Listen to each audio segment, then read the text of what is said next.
Hermanos y hermanas, tengan cada uno de ustedes muy, pero muy buenas tardes, buenas noches.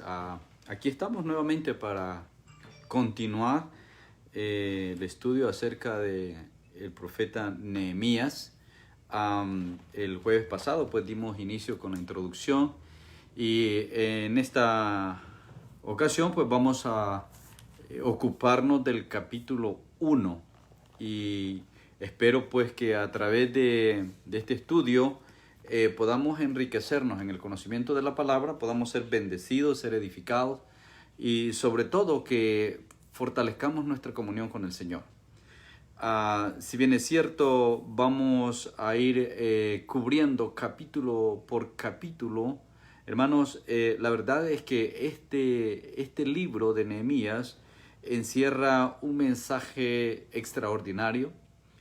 Como decíamos el jueves pasado, Nehemías no solamente demostró ser un gran líder, tener ese potencial y esa habilidad, esa capacidad para lidiar y resolver las situaciones más críticas que él tuvo que enfrentar, pero también nos dejó bien claro de que Nehemías era un hombre temeroso de Dios.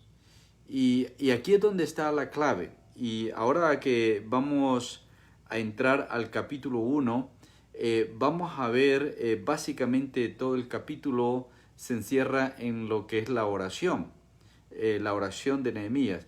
¿Y cuál es el papel que la oración juega en la vida de un cristiano? Ahora, ¿cuánto más en la vida de un líder?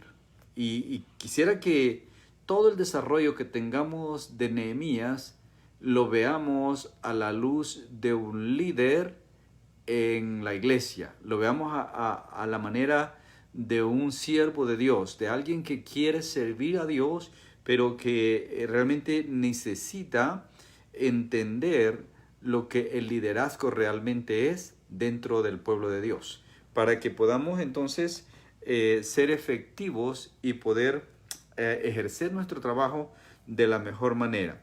Bien, vamos a ir a los primeros 3 versos y vamos a dar lectura.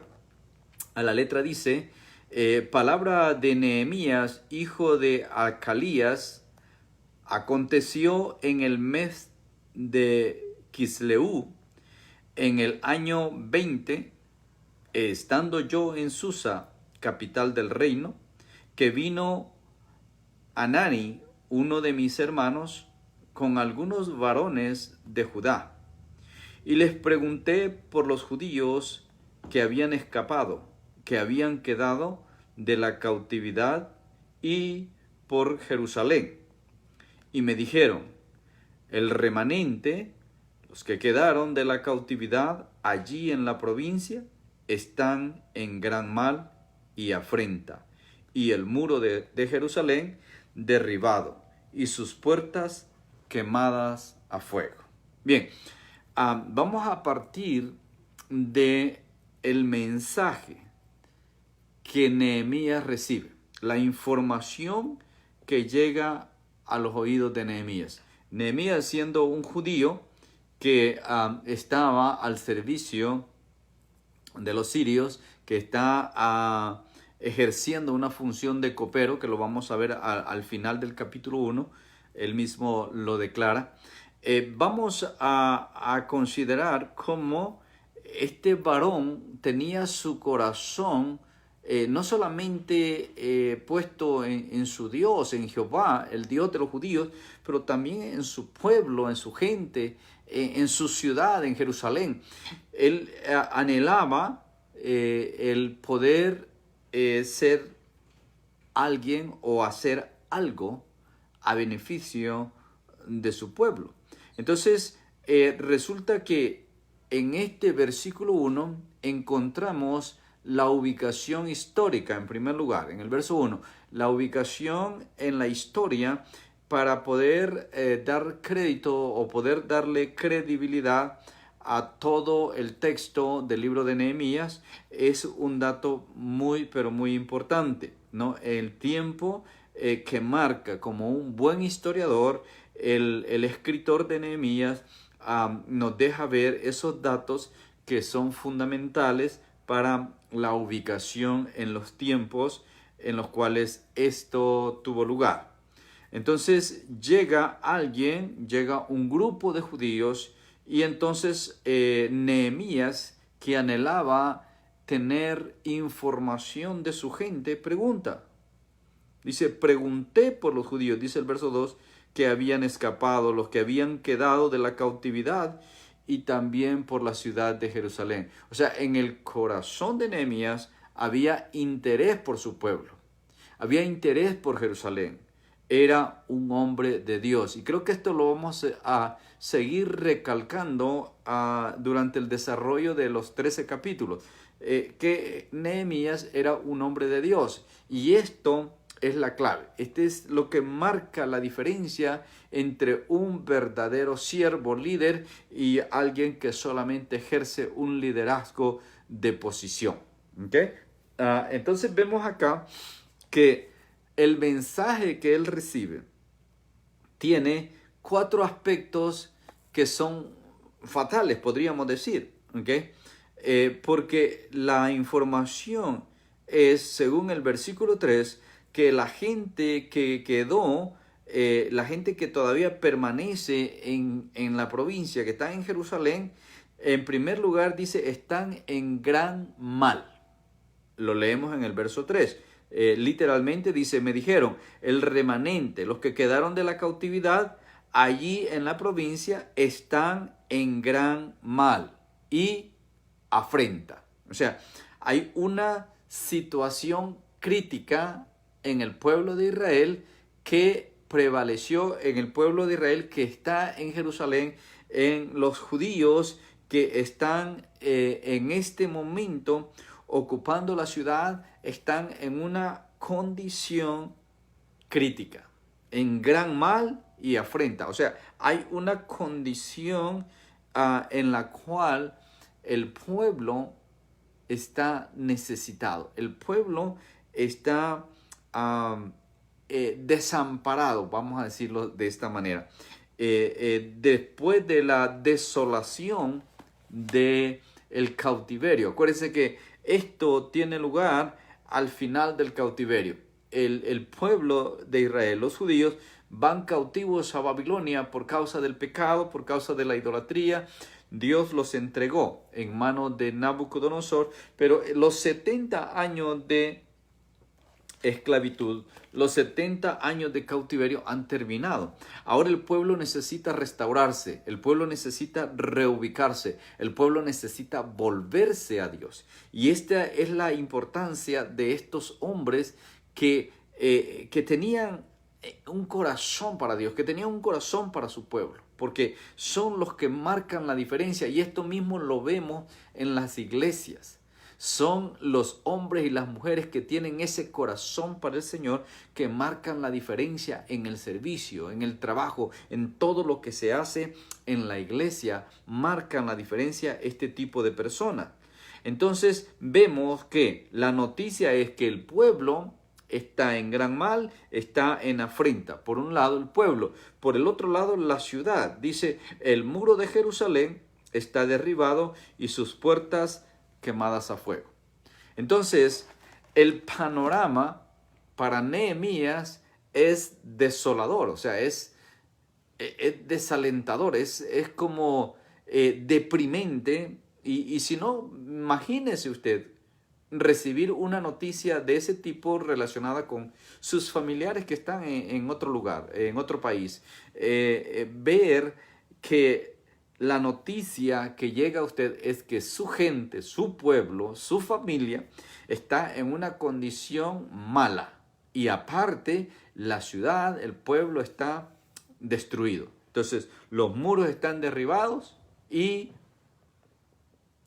además de eso, están las paredes quemadas, dice. O sea, la ciudad es un desastre, ¿no? No hay nada positivo, no hay nada alentador. La situación o la condición de desgracia del pueblo es latente aún en estos momentos para Nehemías.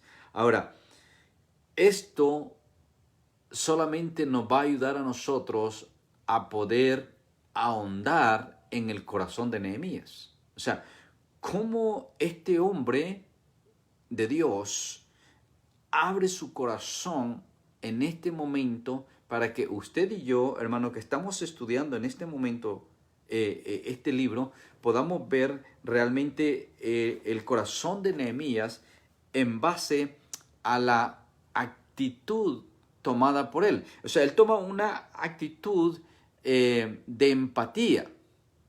O sea, cuando hablamos de tener empatía es cuando somos capaces de ponernos en los zapatos de los demás, cuando podemos tomar el lugar del otro. Esa es la empatía. Entonces, cuando vemos a Nehemías abrir su corazón, estamos viendo que efectivamente Nehemías era un judío más, que estaba en una posición privilegiada. Él estaba en una condición privilegiada, porque él había avanzado, se había desarrollado y había alcanzado una alta posición entre los sirios, porque él era copero del rey. O sea, un trabajo, una función que, si bien es cierto, muchos lo critican y muchos piensan o pensaban en el tiempo y aún en tiempos posteriores, que era una tarea de menor rango o una tarea no tan importante, pero la verdad es que era una función de suma importancia, ser el copero del rey. O sea, es como la persona de confianza del rey. Entonces, esa era la posición de Nehemías. Pero vamos a ver que Nehemías toma una actitud de verdadero siervo. Si leemos en el verso 4, leemos, dice, cuando oí estas palabras, me senté y lloré. Ahora, esto nos dice a nosotros quién es Nehemías.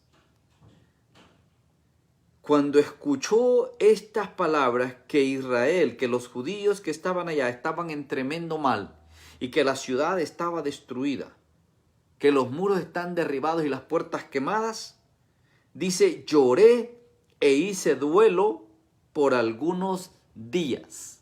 Ok, remarque eso. O sea, el quebranto vino a su corazón y el llanto fluyó. Sus ojos derramaron lágrimas de dolor al saber la condición de sus hermanos, la condición de su pueblo, la condición de Jerusalén. Hermano, quiera Dios que en nuestras iglesias se levanten hombres y mujeres con el espíritu y el corazón de Nehemías, que cuando se den cuenta de que hermanos están en una situación difícil, se duelan y lloren, como lo hizo Nehemías. Que en verdad sintamos el dolor de los hermanos, que en verdad sintamos el sufrimiento de los hermanos, para que entonces también nos podamos gozar con ellos, como dice el apóstol Pablo. Debemos llorar con el que llora y reír con el que ríe. Pero muchas veces nosotros en las iglesias nos olvidamos de los desvalidos, nos olvidamos de los más necesitados y nos enfocamos en el grupito con el cual nos hemos acostumbrado a convivir, y tenemos un grupito que parece un club social donde todos nos comunicamos diariamente, todos estamos en contacto directo, pero estamos ausentes de la realidad. Y es que en medio del pueblo hay necesidad, en medio de la iglesia hay gente necesitada, en medio de la iglesia hay gente que necesita. Y ahí es donde los hombres y las mujeres con un corazón como el de Nehemías marcan la diferencia en cualquier iglesia, en cualquier congregación. Entonces dice Nehemías que se sentó y lloró e hizo duelo por algunos días. Y viene la parte espiritual y dice, y ayuné y oré delante del Dios de los cielos. Mire qué interesante, amado hermano. El lloro, el lamento, el dolor te quebranta, sí, pero no te quedas ahí. O sea, no te quedas con el lamento, no te quedas simplemente con la queja, con el dolor. No, debe de haber una acción, y esta acción tiene que estar basada en la presencia de Dios en nosotros, en el poder del Espíritu Santo que está en nosotros para llevarnos a una acción que va a resolver, una acción que va a traer respuesta a la necesidad del pueblo. Este es un verdadero líder. Este es el líder que Dios quiere en la iglesia. Esta es la clase del líder que necesitamos en la iglesia. Hombres y mujeres que puedan sentir la necesidad, que tengan empatía con los hermanos, que puedan vivir en carne propia lo que los demás están viviendo, para que entonces pueda buscar en nuestro Dios, buscar en la grandeza, en el poder de nuestro Dios y en la dirección del Santo Espíritu, la respuesta para solucionar cualquier situación, por grande o grave que ésta sea. Porque a diario pasan situaciones en la iglesia. A diario vienen conflictos, vienen problemas, vienen oposiciones, como en el caso de Nehemías. Pero bendito sea el Señor, que Dios nos permita tener líderes que puedan hacerle frente a esta situación de la manera que lo hizo Nehemías. Entonces, ¿cómo lo hizo Nehemías? Con ayuno y oración, simple, ayuno y oración. Entonces, él dice, me senté, lloré, hice duelo por varios días, pero lo más importante, hice ayuno y oración. Entonces, quiere decir, amados hermanos, que la batalla más grande se gana de rodillas. Cuanto más grande es el problema, cuanto más crítica es la situación, más debemos de orar. Y cuando nosotros le agregamos ayuno a la oración, entonces nuestra vida espiritual se fortalece, nuestra relación con Dios se fortalece y podemos hacerle frente a cualquiera sea el problema. Ahora, ¿no conoce gente usted que se va de la iglesia cuando hay un problema? Hay gente que cuando ve que hay situaciones complicadas, cuando ve que hay conflictos, cuando ve que hay algunas situaciones de roces o que hay inconveniencias personales o familiares o grupales, entonces lo mejor dice, no, yo me voy de aquí, esto no es para mí. Y bueno, por lo menos algunos van y se refugian en otra iglesia, o sea, llevan el problema para otra iglesia. Pero lo más grave es aquellos que se van de la iglesia y se quedan en el aire. Se quedan simplemente sin congregarse. Ahora, ¿cuál es el problema de quedarse uno sin congregar? Número uno es que deja en duda tu testimonio, deja en duda si en verdad eres cristiano o no. Claro, eso solamente Dios lo sabe porque Dios es el que conoce tu corazón. Pero si en verdad eres cristiano, no te puedes quedar sin congregar. Pero en segundo lugar, y quizá esto es lo más grave, es que conforme dejas de congregarte, empiezas a ser atraído por el mundo. Y cuando menos sientes, amado hermano, y si tú lo has vivido, reacciona si lo estás viviendo en este momento. Si lo viviste en el pasado, úsalo como herramienta para advertir a otros. Pero conforme te vas dejando de congregar, vas siendo atraído por el pecado, vas siendo atraído por el mundo, y cuando menos sientes, estás enredado otra vez en el pecado. Ahora, ¿dónde queda la palabra de Dios? ¿Dónde queda la palabra que tú recibiste como palabra de vida? ¿Dónde queda lo que la palabra de Dios dice que el pecado ya no se enseñorea de nosotros? Entonces el pecado se vuelve a enseñorear de ti. Entonces, ¿en qué quedamos? Lo más seguro es que necesitas a Cristo en tu corazón. Y esta es la parte delicada que muchos no alcanzan a entender. ¿Por qué es necesario congregarse? ¿Por qué es necesario, como dice el escritor de Hebreos, que no dejemos de congregarnos como algunos tienen por costumbre?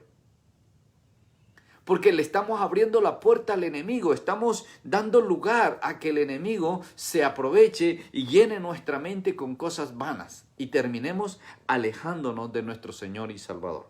Bueno, Nehemías nos deja ver que la oración y el ayuno es la respuesta.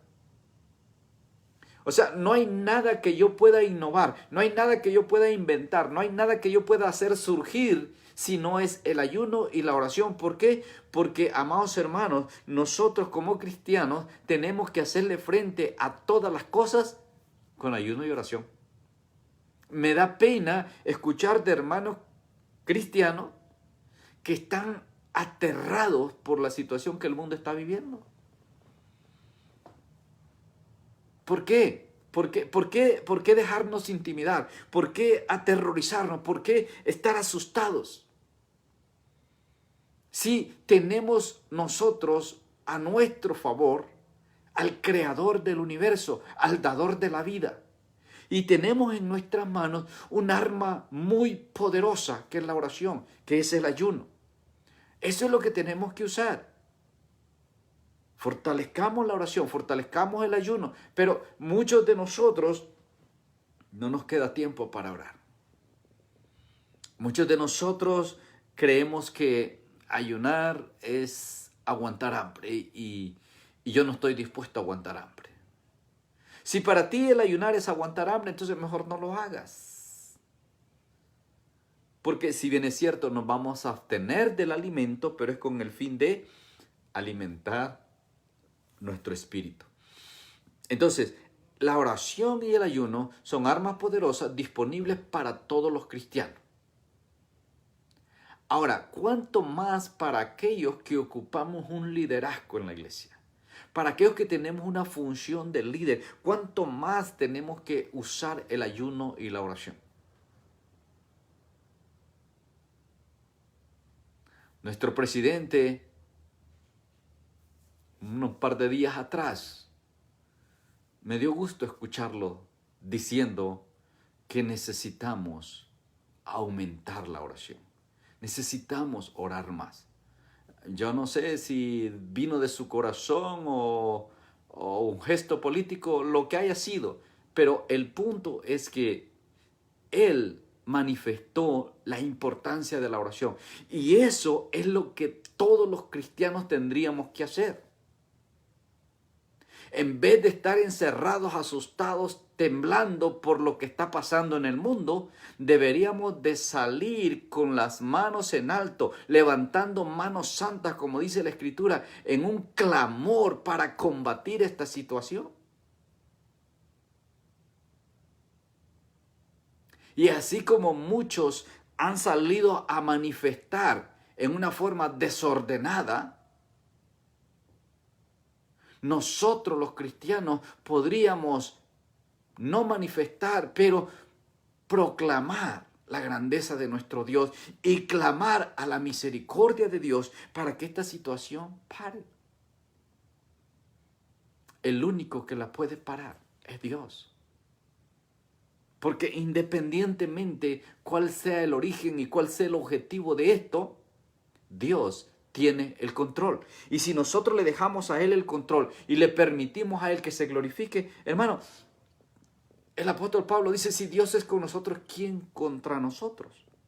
Pero es necesario que el ayuno y la oración estén de la mano con nosotros, porque eso es lo que nos va a mantener conectados con Dios.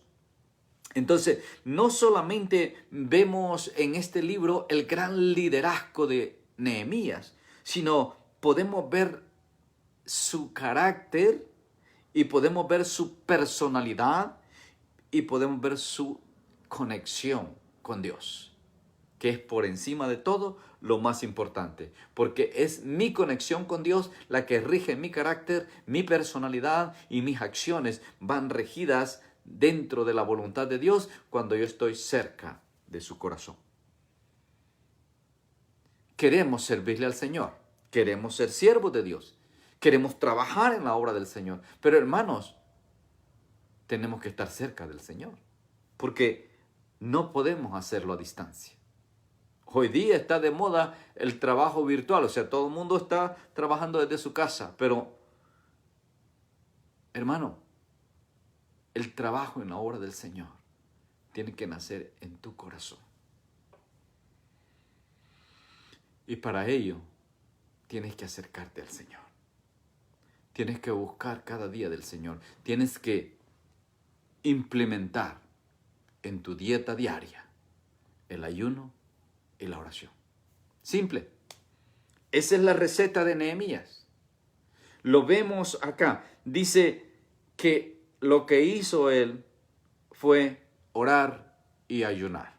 Ahora, cuando vamos a la oración, que es el resto del capítulo, esta oración de Nehemías tiene por lo menos 3 aspectos que necesitamos nosotros notar en la oración de Nehemías. ¿Okay? Ya vemos que él tuvo empatía con el pueblo. Ya vimos que él se identificó y le dolió en su corazón la condición en la que el pueblo se encontraba. Pero veamos ahora la oración de Nehemías y veamos cómo Nehemías nos deja ver dentro de esta oración 3 aspectos fundamentales que nosotros deberíamos de considerar. Veamos el verso 5 y verso 6. Y dije, o sea, esta es la oración de Nehemías. Te ruego, oh Jehová, Dios de los cielos, fuerte, grande y temible, que guarda el pacto y la misericordia a los que le aman y guardan sus mandamientos, esté ahora atento tu oído y abiertos tus ojos para oír la oración de tu siervo que hago ahora delante de ti día y noche por los hijos de Israel tus siervos, y confieso los pecados de los hijos de Israel que hemos cometido contra ti. Sí, yo y la casa de mi padre hemos pecado. Gloria a Dios. Entonces, el primer aspecto que vemos aquí es la confesión. Nehemías eleva esta oración a Dios, reconociendo que todo el pueblo ha pecado. Ahora, pero les recuerdo, la condición de Nehemías no es la misma de la gente que está en Jerusalén. Nehemías está disfrutando de todo lo que hay en la corte real. Él es el copero del rey. Él es parte de la corte de los sirios. Pero él se incluye, y esto, amados hermanos, es de vital importancia para cada líder. Porque lamentablemente muchos de los líderes que tenemos en las iglesias se incluyen cuando se trata de recibir halago, de recibir reconocimiento, de recibir premiación. Pero cuando se trata de crisis, cuando se trata de problemas, cuando se trata de situaciones críticas, se excluyen. Hermanos, nosotros, si verdaderamente entendemos el mensaje de Nehemías y tenemos la oportunidad, el privilegio de servirle a Dios en algún ministerio, en alguna de las tareas dentro de la iglesia, acordémonos de esto. Nehemías empieza su oración diciendo, Señor, te ruego, Señor, por el pueblo de Israel. ¿Okay? Te ruego para que tú tengas misericordia, porque sé que tú tienes misericordia de aquellos que te aman y que guardan tus mandamientos. Pero aquí es donde estaba el problema de los judíos. Se habían olvidado de los mandamientos de Dios, se habían olvidado de la palabra de Dios, se habían alejado completamente de Dios. Entonces, ahora era tiempo de volver. Hablábamos el jueves pasado del trabajo de Esdras, ¿verdad? El trabajo de Zorobabel. Esdras como sacerdote trabajó en la restauración espiritual, ¿verdad? Para que la gente se volviera a Dios. Entonces era una restauración total que Dios estaba trabajando. O sea, todo esto es obra de Dios por el amor que Él tenía para su pueblo.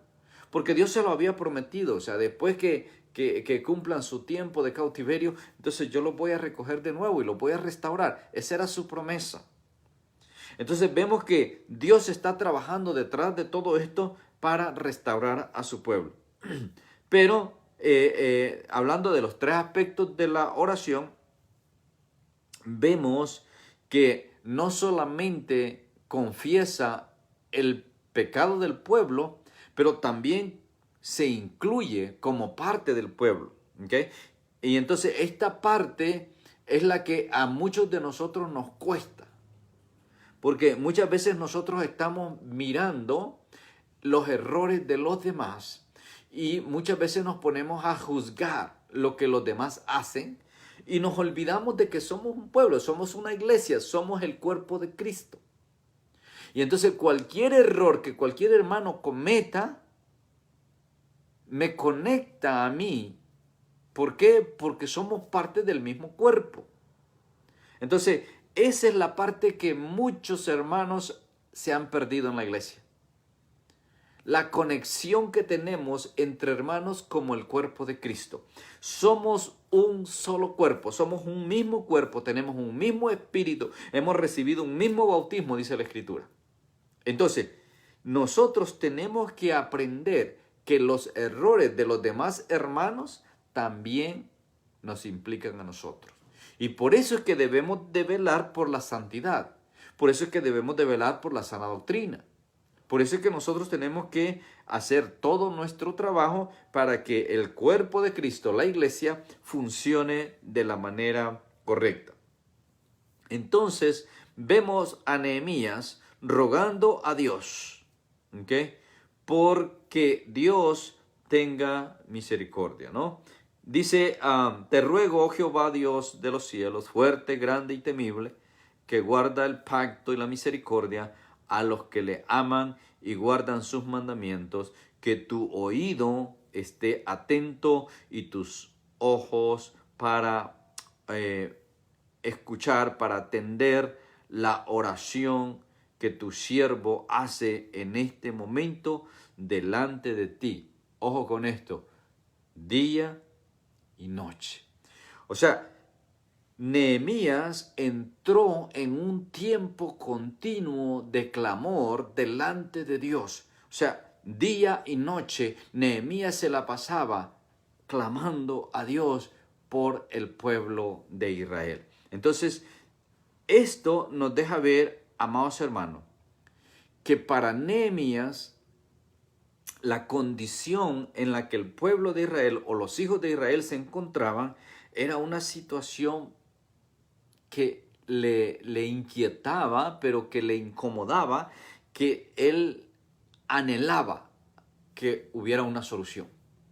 Y él recurre a quien tiene la solución, a quien tiene la respuesta, a Jehová su Dios. Y eso es lo que nosotros tenemos que hacer. Dios tiene la respuesta para todo y tenemos que venir a Él. Entonces, procede a confesar. Dice al final del verso 6, dice, confieso los pecados de los hijos de Israel que hemos cometido. Mire, que hemos cometido contra ti. Sí, yo y la casa de mi padre hemos pecado. O sea, yo me incluyo en que también te he fallado. Mire qué diferencia cuando nosotros decimos, Señor, perdona a la hermanita fulana porque te ha fallado, perdona a la familia tal porque te han fallado, perdona a fulano, sutano porque te han fallado. Señor, todos te hemos fallado. Ten misericordia de nosotros como iglesia, como pueblo, para que no seamos consumidos, sino seamos envueltos en tu gracia y podamos sostenernos a pesar de que unos han pecado. Pero yo también me incluyo en el pecado, porque ese que pecó es parte del mismo cuerpo al que yo pertenezco. Entonces también ese pecado me alcanza. Por eso es que cuando nos vemos en el Evangelio de Mateo, en el capítulo 18, que se nos enseña cómo exhortar a un hermano o a una hermana cuando ha pecado, nos da 3 pasos. Dice, primero ve y habla solas con él.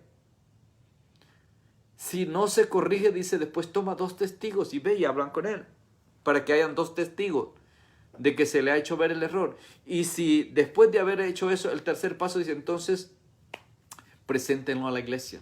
O sea, que la iglesia como cuerpo tome una decisión. ¿Okay? Haga de cuenta y caso que la iglesia es el cuerpo humano, como la comparación que hace Pablo en el capítulo 12 de Primera de Corintios. ¿Okay? Ahora, haga de cuenta que la iglesia somos un cuerpo humano. Entonces, el cuerpo humano de repente se hace una cortadura en la mano izquierda, vamos a decir. Se hace una cortadura en la mano izquierda. Entonces, la cortadura está ahí. ¿A quién le duele? ¿A la mano? Sí, le duele a la mano, pero le duele a todo el cuerpo. Todo el cuerpo se siente. Entonces, ¿qué es lo que sucede? Que ahora todo lo que usted podía hacer con la mano izquierda, ahora lo va a tener que hacer con la otra mano. O ayudándose con la boca o con los pies, de cualquier manera, a sustituir el trabajo de la mano que está herida. Pero esa es la consecuencia. Ahora, ¿pero qué es lo que el cuerpo hace? Bueno, en primer lugar, vamos a limpiar la herida. Okay, esa es la primera parte. Limpiamos la herida, la desinfectamos y la vendamos. Okay. Eso debe de ser suficiente. Pero si eso no fuera suficiente, como estamos ejemplificando Mateo 18. Entonces, si eso no fue suficiente, resulta que la herida se infectó y empezó a generar pus, pudredumbre, suciedad. Eso aumenta el dolor y prolonga el tiempo de sanación. Entonces hay que ejercer un segundo paso. Entonces el segundo paso puede llevarnos a hacer un corte, una limpieza profunda, qué sé yo, cualquier otra cosa adicional para sanar esa herida, para librar la mano. Ese es el segundo paso. ¿Okay? Entonces ahora hay que traer 2 o 3 testigos. O sea, hay que aplicar otras herramientas. Hay que ir al médico, hay que ir al hospital, qué sé yo, poner antibióticos y usar el medicamento, lo que sea necesario. ¿Okay? Puede ser que eso funcione, ya la herida se curó y hasta ahí llegamos. Pero, ¿qué pasa si no se cura? Si no se cura, entonces, ¿qué es lo que sucede? Que esa herida, que fue de repente una herida leve, ahora empieza a tomar gangrena. Y entonces la gangrena empieza a podrir la mano, pero va a tender a correr a todo el cuerpo, a podrir todo el cuerpo, a acabar con todo el cuerpo. Entonces, Mateo 18 dice que el tercer paso es presentarlo a la iglesia y la iglesia toma una decisión. Y entonces cuando la iglesia decide, si esta persona que está en pecado dice no se corrige, entonces dice ténganlo por publicano. O sea, no digno de ser parte del cuerpo de Cristo. O sea, lo cortamos, que ese es el paso tercero, que es fuerte, es determinante, es duro. Pero esa es la solución. Entonces, cuando llegas al hospital y ya tu mano está con gangrena, la gangrena te va avanzando. Entonces, dependiendo a dónde va la gangrena, ahí te van a cortar. Y dice, ok, la solución es cortar. Entonces te amputan la mano. ¿Qué pasa? El cuerpo perdió la mano. Perdió un miembro muy útil, pero el cuerpo se salvó. Eso exactamente pasa con la iglesia. Esto le pasó a una ex Miss Universo colombiana. No sé si usted está al tanto de eso. Hay una muchacha ex Miss Universo que le amputaron su pie. O sea, tuvo una situación así. Simple, que se le fue complicando y al último tuvieron que amputarle su pie. Ahí está la muchacha, hermosa, pero ahora con un pie menos. Pero la salvaron. Entonces, esto, amados hermanos, es exactamente lo que nosotros necesitamos aplicar en la iglesia. Pero por eso es que necesitamos entender la importancia de esto, de tener empatía con el pueblo, de identificarnos con el necesitado, de poder sentir lo que están pasando los demás y poder comprender que el pecado de cada uno, que es parte del cuerpo de Cristo, nos afecta a nosotros. O sea, nos contamina, nos involucra. Y por eso es que debemos, a la hora de clamar, a la hora de elevar nuestra oración, confesar el pecado por todo el pueblo, por todo el cuerpo, porque todo el cuerpo está contaminado. Así sea una sola persona la que ha pecado, si está en medio de nosotros y es parte de nosotros, del cuerpo de Cristo, parte de la iglesia, entonces necesitamos clamar para que Dios perdone a la iglesia y tenga misericordia de la iglesia y por su gracia no seamos consumidos. Así de simple. Eso es lo que la palabra de Dios nos dice. Entonces, esto es lo que Nehemías nos muestra. Mire qué maravilloso lo que Dios nos está mostrando a través del profeta Nehemías. Entonces, vemos que hay un segundo aspecto. Vamos al verso 7. ¿Okay? Leemos en el verso 7. En extremo nos hemos corrompido contra ti y no hemos guardado los mandamientos, estatutos y preceptos que diste a Moisés tu siervo. Acuérdate ahora de la palabra que diste a Moisés tu siervo, diciendo, si vosotros pecares, yo os dispersaré por los pueblos. Pero si os volviereis a mí y guardareis mis mandamientos y los pusiereis por obra, aunque vuestra dispersión fuere hasta el extremo de los cielos, de allí os recogeré y os traeré al lugar que escogí para hacer habitar allí mi nombre. Ahora, mire qué interesante. Nehemías en esta oración, en este clamor a favor del pueblo de Israel, a favor de los hijos de Israel, a favor de los judíos, Nehemías trae a colación las palabras que Dios le habló al pueblo por medio de Moisés. O sea, cómo Dios les había advertido que no se alejaran, que no se apartaran. Pero Nehemías dice, nosotros nos hemos corrompido. ¿Okay? Nosotros nos hemos apartado completamente. ¿Lo había hecho él? No. Lo había hecho el pueblo, los que estaban en Jerusalén. Y bueno, de repente muchos de los que estaban dispersos también. Pero él no, porque él está buscando a Dios. Ahora, Nehemías dice, todos en extremo nos hemos corrompido. Verso 7. No hemos guardado tus mandamientos, no hemos guardado tus estatutos, ni tus preceptos que tú le diste a Moisés. Entonces, conocemos los mandamientos, conocemos tu ley, conocemos tus estatutos, pero nos hemos dejado de lado. Ahora, ¿no es eso lo que le está pasando al mundo, por favor, hermanos? Es lo que le está pasando al mundo en este momento. Ahora hay una crisis mundial, hay una crisis en todos los países del mundo. Hay un azote en el mundo entero. Pero, ¿de dónde viene? De que el mundo le ha dado la espalda a Dios. El mundo conoce los mandamientos, conoce la palabra de Dios, pero la está ignorando. Entonces viene esta situación que nada ni nadie la puede controlar con toda la ciencia y toda la tecnología, que por cierto es muy desarrollada. No se puede controlar esta situación. ¿Por qué? Porque la respuesta está en el ayuno y en la oración. Ahí está la respuesta. Iglesia, nosotros somos los responsables de enseñarle al mundo que el arma está en nuestras manos. Se llama oración, se llama ayuno. Y eso es lo que necesitamos hacer para poder combatir esta situación. Entonces dice Nehemías, nos hemos alejado completamente de ti, nos hemos corrompido y no hemos atendido a la palabra que nos diste por medio de Moisés. Por lo tanto, te suplico que te acuerdes de las mismas palabras que le dijiste a Moisés cuando tú le dijiste que si nosotros pecábamos, nos ibas a dispersar por los pueblos. Ahora, eso es lo que estaba viviendo Israel, estaba disperso.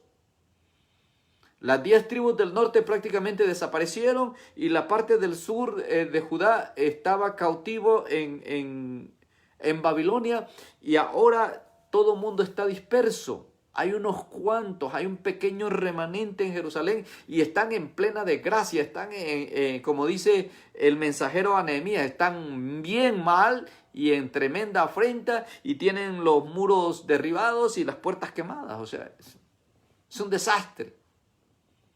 Eso es lo que está pasando en el mundo ahora, un desastre. Y las cosas no van a mejorar en el mundo, amados hermanos. Las cosas van para peor. Porque la gente no quiere saber de Cristo. Ahora, mire qué interesante. Gente, en estos momentos de crisis, metidos en los bares y en las cantinas, emborrachándose. Es triste, pero esa es la realidad. Se peleó por reabrir los bares y las cantinas. Ok, los reabrieron. Está desorden. Muchos están en contra de que se abran las iglesias, pero a favor de que se abran las cantinas. Entonces, esa es la condición en la que el mundo está y por eso es que estamos como estamos. El mundo se ha pervertido en gran manera, al igual que los judíos en el tiempo de Nehemías.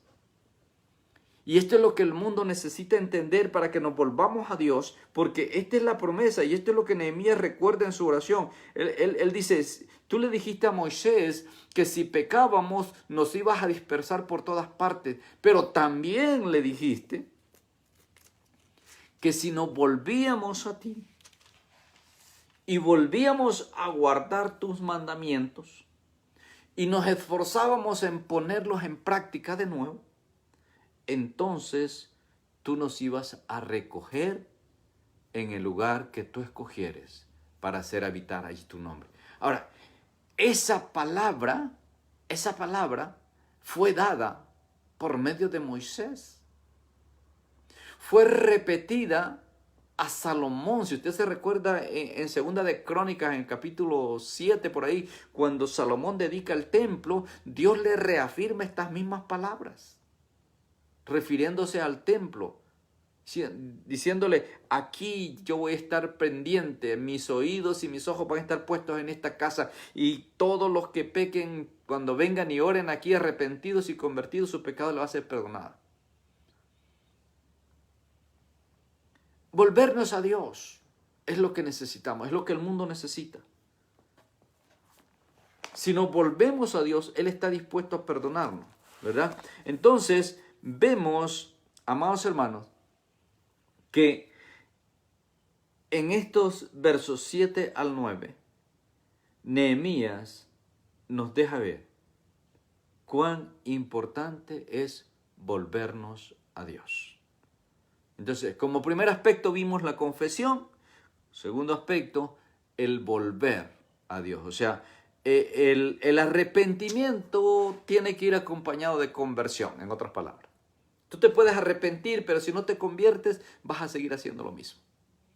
Entonces, el borracho se arrepintió el siguiente día porque le pegó a la mujer, porque maltrató a los hijos, porque perdió el trabajo, porque le robaron su dinero, por lo que sea. Se arrepintió de haberse emborrachado. Pero ¿qué cree? El siguiente fin de semana o el par de días después, va y se emborracha otra vez. Entonces, el arrepentimiento dentro de la parte espiritual tiene que ir acompañado de la conversión para que tenga efecto en nuestra relación con Dios. Después de arrepentirnos debemos convertirnos, y el convertirse no es otra cosa más que volverse a Dios, regresar a Dios, regresar a su palabra, regresar a poner por obra su palabra. Hay gente que se ha apartado, que se ha alejado, que se ha ido y se ha olvidado de la palabra de Dios. Yo te digo, hermano, hermana, que me estás escuchando en este momento, por favor, regresa, vuelve al camino del cual nunca debiste apartarte. Porque lo que te espera no es nada bueno. Lo que te espera es trágico, es desgracia. Es un final catastrófico. Y Dios no quiere eso para ti. Yo tampoco. Yo quisiera que tú entiendas la importancia de la conversión y te regreses. Vuelve a Dios. Sus brazos están abiertos. Y quizá no encajes en la iglesia, quizás saliste en problemado de la iglesia. Bueno, no regreses a la iglesia, busca otra iglesia, pero regresa. Eso es lo importante, que regreses para gloria del Señor. Bien, y entonces el capítulo 1 termina con los versos 10 y 11, en los cuales leemos: ellos pues son tus siervos, dice el verso 10, y tu pueblo, los cuales redimiste con tu gran poder y con tu mano poderosa. Te ruego, oh Jehová, esté ahora atento tu oído a la oración de tu siervo y a la oración de tus siervos, quienes desean reverenciar tu nombre. Concede ahora buen éxito a tu siervo y dale gracia delante de aquel varón, porque yo servía de copero al rey. Okay. Entonces, el tercer aspecto que Nehemías nos muestra acá es la acción. O sea, yo puedo orar y puedo ayunar, pero también debo de actuar. Como copero del rey, Nehemías tenía acceso directo a diario. Todos los días él tenía contacto con el rey.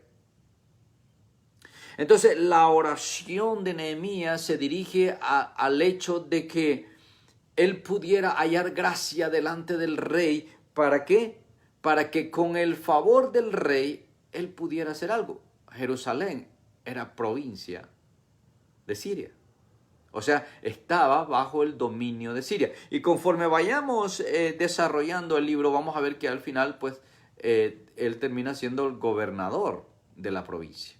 Pero en la oración, él le dice a Dios: dame gracia delante de aquel varón, delante del rey, porque él era el copero. Entonces, cuando yo saco esta palabra y la aplico a mi vida, lo que me está diciendo, amados hermanos, es que en una situación como esta, yo debo de dolerme junto con el pueblo, yo debo de tener empatía con el pueblo, debo de hacerme parte del pueblo, no excluirme, sino incluirme, debo de orar, debo de ayunar, pero también debo de actuar. El buen líder va a encontrar un plan de acción ante cualquier circunstancia, por difícil que ésta sea. Y aquí es donde se marca la diferencia en quién es un verdadero líder dirigido por Dios o conforme al corazón de Dios, y quién es un líder nada más de posición. El líder de posición lo primero que va a decir: bueno, qué desgracia, lo siento, ya, se acabó. Pero el líder conforme al corazón de Dios va a buscar una respuesta, pero no va a buscar una respuesta en su capacidad o en sus fuerzas o en su inteligencia o en su experiencia. No, va a buscar una respuesta en el que la tiene, en el que tiene todas las respuestas, que es nuestro Dios. Va a recurrir a Él, va a clamar a Él y va a llevar al pueblo a clamar. Si usted ve en la parte final, dice: escucha la oración de este siervo tuyo, pero también la de todos tus siervos. ¿Por qué? Porque todo el pueblo Él lo iba a poner a orar y a clamar por esta restauración necesaria para Jerusalén. Jerusalén estaba destruida, devastada, tanto en la estructura de la ciudad como en la parte espiritual en su relación con Dios. Están devastados, están destruidos. Necesitan ser restaurados. Dios quiere que se restaure, pero hacía falta alguien como Nehemías para poder darle solución a esta situación. Entonces, él busca el favor de Dios para tener el favor del rey y entonces poder hacer algo a favor del pueblo. Vamos a concluir trayendo a nuestra mente y, ¿por qué no, a nuestro corazón, amados hermanos? La próxima vez que haya una situación crítica dentro de la iglesia, o en tu casa, en tu familia, o en tu vida, de una forma personal. Hagamos uso de lo que estamos aprendiendo en esta hora. Dios nos ha dado el ayuno y la oración como un arma poderosa. Usémosla. Pero oremos y ayunemos, pero busquemos un plan de acción. Busquemos la solución. No nos enfoquemos en el problema. El buen líder, el buen siervo de Dios no va a estar enfocado en el problema, sino en la solución. ¿Y qué mejor que recurrir a nuestro Dios para encontrar la verdadera solución al problema? Hay situaciones difíciles, hay situaciones críticas. Nehemías nos enseña que no importa cuán difícil sea el problema, no importa cuán grave sea el asunto, si confiamos en Dios, Él lo puede resolver. Mi deseo es, amados hermanos, que cada uno de nosotros pongamos en práctica lo que hemos aprendido hoy, sea mucho o sea poco. Pero no se olvide que en la oración y el ayuno está la respuesta, pero que necesitamos actuar. Necesitamos regresar, necesitamos volvernos a Dios, necesitamos volver a las sendas antiguas, necesitamos seguir los principios que Dios nos ha dado, necesitamos obedecer sus mandamientos, necesitamos poner por obra su palabra. El próximo jueves continuamos con el capítulo 12, el pastor Tony nos va a estar ayudando, así que espero que lo que se cubrió en este día, el capítulo 1, haya sido de bendición, de edificación, y que nos podamos seguir viendo cada jueves para seguir con esta travesía a través del libro de Nehemías. Una tremenda experiencia, especialmente para aquellos que tienen un llamado a trabajar en la obra del Señor. Yo no diría como líderes, sino como siervos. Que la gracia del Señor sea con cada uno de ustedes, que su paz sobreabunde en sus corazones y que nunca, por nada ni por nadie, ustedes se aparten de su camino. Bendiciones a todos y reciban un abrazo a la distancia. En el nombre de Jesús. Amén.